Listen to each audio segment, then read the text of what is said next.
Hello,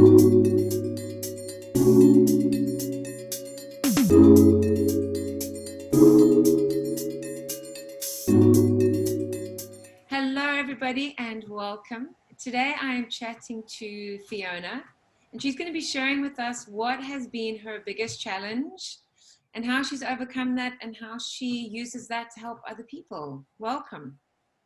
Hi, Bridget. Thank you for having me. My biggest challenge, I think, has been, it's twofold. One is putting myself out there with doing what I do, because I always worry about what will people think, what will people say, what if I say the wrong thing.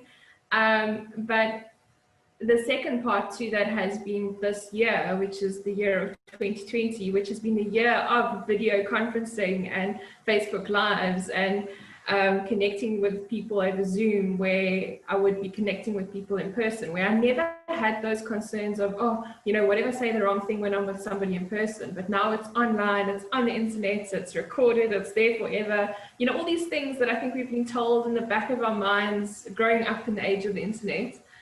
And really, it's no different to me sitting down with you right now and having this conversation with you if I was right next to you.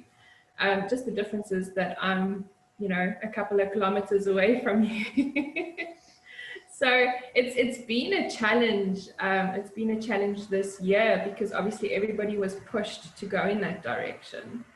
And dealing with a lot of people in my client space, in an insurance space, where I would generally be going to them to talk about their problems, it's been a huge shift, but I think I've adapted quite well just because I had to. There was no other option. It was either you don't work or you work, but you adapt and you change. So adapting and change, and I think change is uncomfortable for everybody. I don't think there's many people that really enjoy change, but it's how you adapt to the transition. Mm-hmm. And if you kind of go with it and you aren't incredibly comfortable with it to begin with, it's like everything, you know, practice makes perfect. So I think over time I've kind of got there, but particularly going into COVID and lockdown, I was like, oh, how am I going to speak to all these people? I'm going back to all these phone calls and all of this type of stuff. But I've kind of got used to it, but it's been a massive shift in terms of mindset as well with it. So do you think that from the value that you can add to your clients and potential clients, do you feel that you yourself has grown as a person and there's a added value that you can add just from your own personal growth and development over this time on how you've had to adapt?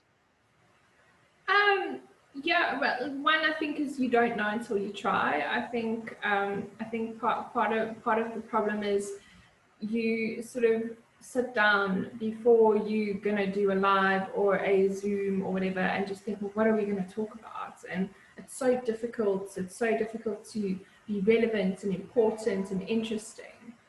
But the short side of it is, you know, what you have to say is important and it does matter. Otherwise you wouldn't be having the meeting, you wouldn't be having the conversation, you wouldn't be doing the Facebook Live. Exactly. So I think from that point of view, it's you don't know until you try it. And even if you try it and you do make a mistake or you say the wrong thing or whatever the case is, everybody's human. And I don't think people actually read in as much to it as much thought you put into it. You know, somebody will either scroll past or they will listen to it, but I mean, they're not going to be sitting there taking notes. This isn't a webinar for, you know, learning how to, you know, how to completely propel your life in a completely different way. It's really a conversation. But the same can go for a meeting, whatever, you know, an in-person meeting. If you're not prepared for the meeting, it can go the wrong way.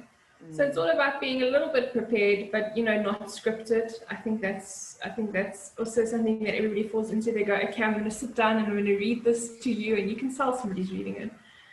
Yeah, and it's interesting because everyone who's done any of these chats with me have all said, what do I prepare beforehand? Do I need to, is there something that I need to say or something I need to do? And I'm like, no, because then you're going to go into your head. Like, it's it's just you sharing what your biggest challenge has been, and that you don't need to prepare for that because you've lived it, you know what it is. And somebody will listen to this and they will be the kind of person who strives for perfection, who waits for things to happen, and they will look at this and they'll go, oh wow, okay, that's pretty insightful. That actually just, you've just got to step out of that, and it doesn't matter if you make mistakes, and it doesn't matter if it's not perfect, because it's never going to be perfect. So all of that is going to help somebody else on whatever challenge they're going through.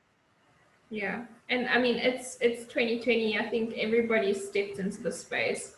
We whether we wanted to or not. I mean, some people were doing it willingly before, and I think we the rest of us were sort of dragged along into it because we had to. And I know you were doing it before, so it makes me laugh that I'm saying that. But I've always No, wanted. but this lockdown has definitely created this. Because yes, I was doing the podcast, but I've got more fascinated with people and what makes them tick since this, because I'm not really with people like I used to be. I was so involved in the networking space. Now I'm not with them physically. Now I want to connect with them through this on what makes them tick. It's also really cool because it's it is recorded, it is there forever. And in 5 years time you might say, oh, I remember I spoke to so and so, and I just remember it was really insightful, can't remember what she said, and you could probably go back to it and find it. And I think from that point of view it is very cool.